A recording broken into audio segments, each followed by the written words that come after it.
présenter une figurine de concours, déjà, ce qu'il va falloir penser, c'est les solutions de soclage. Il va falloir imaginer que les figurines sont manipulées. Donc souvent, en fait, on a l'impression que le socle, c'est pour la gloriole, mais en réalité, c'est vraiment pour que les juges puissent tourner les figurines dans les mains. Ici, elle est magnétisée. Hop, il suffit de poser un gros aimant néodyme, en fait, en dessous, et un dans le socle, et paf. Parce que le but, c'est que ça reste une figurine de jeu. Si vous peignez des bustes, pensez à les tiger en laiton. Après, ça c'est un petit socle qui a été moulé en résine par mes soins. Donc c'est vraiment important pour le buste que vous ayez quelque chose qui soit lisible, en fait, et dissocié. Parce que le réflexe, c'est de coller le buste au socle, alors que c'est plus intéressant d'avoir cette tige. Donc les tiges en laiton, vous les trouvez à Leroy Merlin, voilà, ou en magasin de modélisme. Hein. Mais Leroy Merlin, vous avez les mêmes.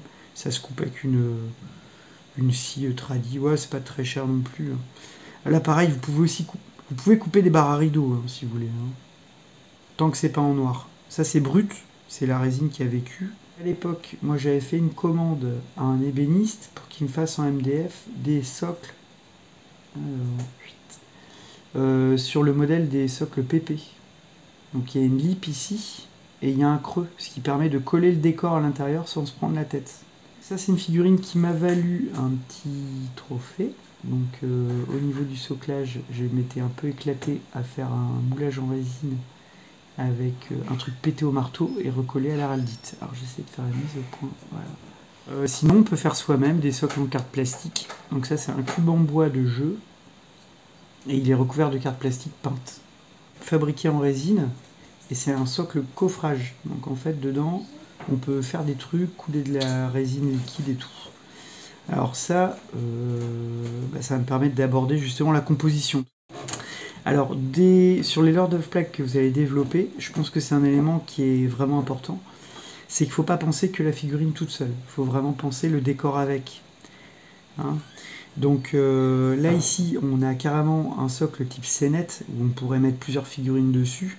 Y a des gens qui vont critiquer ça en disant « Ouais, c'est trop pour une seule figue et tout ». Moi, je voulais vraiment raconter des histoires. Et ça, c'est très important. N'oubliez pas de raconter une histoire avec votre figue. Pour le Lord of Plague que j'ai réalisé, l'idée, c'est que, en fait, on a une espèce de ruine, un truc très minéral. Et en fait, on va pouvoir tourner autour. Et quand on tourne autour, ils sont pas collés, donc ils bougent, les petits bonhommes. Et ben en fait, on va voir les petits Nurglings les uns après les autres. Donc vous avez un petit Nurgling là qui se touche un peu le zob. Il y en a un qui est sur la partie haute. Il y en a un qui est derrière là. J'ai sculpté un petit bonhomme.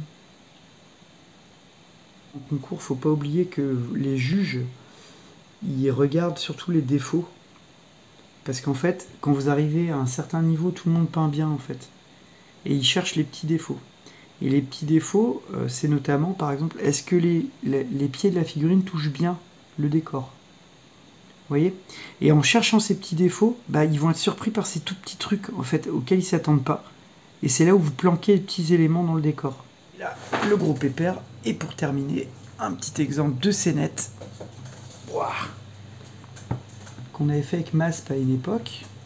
Donc qui répond toujours à ces règles hein, de jamais composer de façon frontale.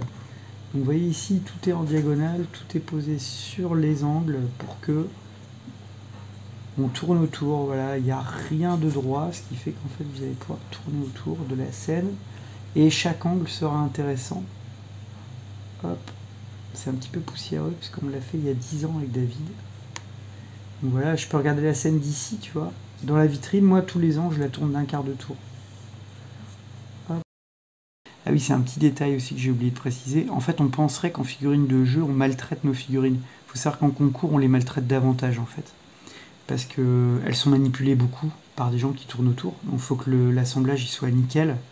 L'assemblage, d'ailleurs, se fait avant peinture, hein, pas après. Ce qui fait d'ailleurs que la figurine est tigée très profondément. D'accord? Et en plus, la barre, elle descend très bas. Pour pouvoir tranquillement la peindre. Et tranquillement venir la planter dans le décor. C'est le cas de le dire. Ce que vous allez faire souvent en concours, c'est que vous allez présenter plusieurs pièces, ce qu'on appelle un display. Ça, c'est assez intéressant de le savoir. Parce que quand vous serez évalué en concours, vous êtes évalué sur le display, sur l'ensemble.